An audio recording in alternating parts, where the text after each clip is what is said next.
Tapi saya sekarang itu bagaimana saya memperdalami itu lagi hal-hal yang berkaitan dengan kelanjutan akademik saya, terutama filsafat kayak gitu kan.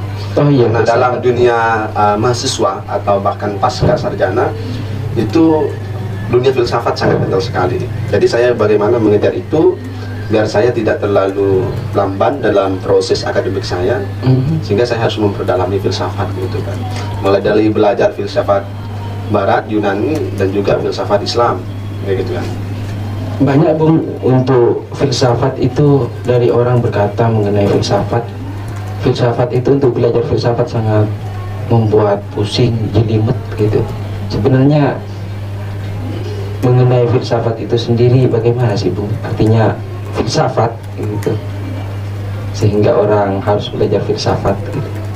Oh iya, sebenarnya kan filsafat itu ya tidak sejelimet yang kita bayangkan sebenarnya.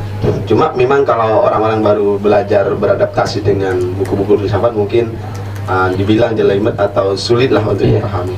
Tapi kalau kita tidak pernah memaksa untuk keluar dari zona itu, ya kita tidak akan tahu apa filsafat, sehingga kita digiring kepada persepsi yang negatif terhadap filsafat, bahwa filsafat itu ya menyulitkan, atau bahkan ada yang berstigma bahwa belajar filsafat itu sesat kayak gitu kan. Ada yang kayak gitu. Dengan kontroversi. Tapi bagi saya belajar filsafat itu kan bagaimana saya mampu menjadi orang yang bijaksana kayak gitu kan. Iya. Berarti untuk filsafat itu sendiri mengajarkan bagaimana berpikir bijaksana. Dalam berfilsafat itu yang saya tahu Bung, itu ada 3 metode berpikir filsafat, ada secara logika, etika, dan estetika ya. Oh ya, itu konsep ataupun komponen dalam filsafat. Ada namanya itu ontologi, epistemologi, sama aksiologi gitu kan. Ya, aksiologi ini nanti dibagi jadi 2. Ada etika dan estetika gitu kan. Nah, persoalan ontologi itu kan membahas tentang apa kayak gitu kan. Apa? Mempertanyakan sesuatu yang sifatnya esensi lah itu kan. Apa itu alam gitu kan, masuk dalam ranah ontologi seperti ontologi. Tapi kalau epistemologi itu bagaimana, sudah lebih kepada pertanyaan bagaimana alam ini kok bisa tercipta seperti itu kan, gitu kan. Itu masuk dalam ranah epistemologi. Bingung ya, kalau orang nggak pernah beradaptasi dengan dunia filsafat memang bingung seperti itu. Tapi bagi saya belajar filsafat itu sangat asik gitu kan, sangat asik sekali, karena kita setiap lembar, setiap pembahasan itu disuguhkan oleh hal-hal yang baru gitu kan, dan menarik untuk saya kaji sebagai antitesa daripada yang ada di buku itu. Munculnya filsafat itu sendiri masa apa ya Bung? Masa Yunani apa?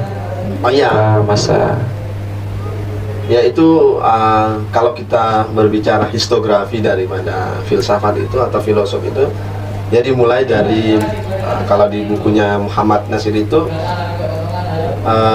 dimulai dari era 600 sebelum Masehi. Di Yunani saat itu ya ada yang pertama itu dikenal dengan Thales itu kan. Thales. Ya, Thales itu kenapa dia dikatakan bapak filsafat? Karena dia hanya cuma mempertanyakan unsur alam ini terbuat dari apa gitu kan. Unsur alam ini. Iya. Komposisi. Komposisi alam itu dibuat dari apa?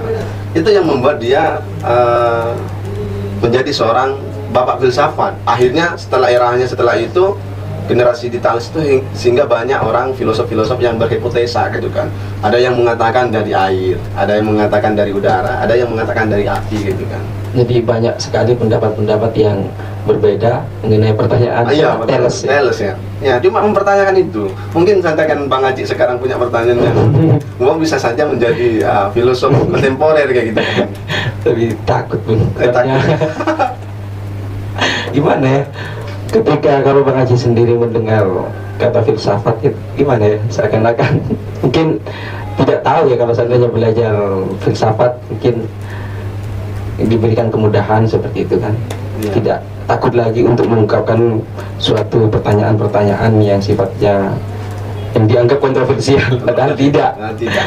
Iya, ada Aristoteles ya, ada Plato, tokoh-tokoh filsafat juga. Kalau di Islam itu siapa Bung kira-kira? Nah, Kalau filsafat Islam di saat itu filsafat Yunani sudah menurun gitu. Setelah eranya Aristoteles, mulai dari Socrates, Plato, Aristoteles, nah, ada kemunduran berpikir di Eropa. Tetapi justru di dunia Islam ada kemajuan berpikir. Setelah Setelah di Barat, Eropa mundur kayak itu, ada kemunduran berpikir atau berfilsafat, di Islam hidup para filosof-filosof Islam. Ya, awalnya yang membawa dunia berpikir atau dunia filsafat namanya Al-Kindi seperti itu. Al-Kindi. Ya, itulah yang dikenalkan oleh bapak filsafat Islam Al-Kindi. Sehingga setelah itu bahkan di abad ke-11 atau 12 itu di masa kepemimpinannya Harun ar-Rasyid atau Al-Ma'mun, itu ada penerjemahan besar-besaran terhadap buku-buku filosof Yunani kayak gitu kan. Ada yang dikirim ke Romawi, ada yang dikirim ke Athena itu sendiri dalam rangka untuk menerjemah buku-buku filsafat di era Yunani kayak gitu. Berarti Islam pada waktu itu untuk belajar filsafat ya, menerjemahkan karya-karya Barat seperti iya. Iya. Apakah Islam punya metode berfilsafat sendiri, Bu?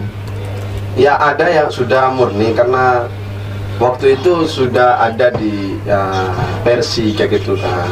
Cuma lebih banyak, terutama filsafat Al-Kindi itu lebih banyak terpengaruh dengan filsafatnya Aristoteles, logikanya Aristoteles.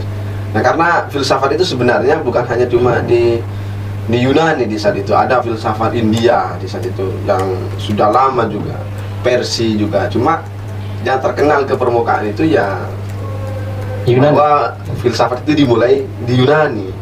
Padahal di India juga, di Cina, Persia kayak gitu, Persia gitu kan sudah ada dunia berpikir kayak gitu, berpikir filsafat. Tapi bahkan di Mesir, bahkan seorang Plato, dia juga terinspirasi dengan para filosof yang ada di Mesir kuno kayak gitu kan. Di Mesir kuno. Sehingga menurut saya kesimpulannya ada hubungan lah kayak gitu kan, saling apa ya, Ada kesinambungan. ada kesinambungan, saling memberikan kontribusi lah. Islam juga memberikan kontribusi terhadap filosof-filosof Yunani. Lalu filosof Yunani dia sudah berkembang dengan baik, juga memberikan kontribusi kepada Islam selanjutnya kayak gitu kan, dunia Islam. Iya, Bang. Bingung, Bang.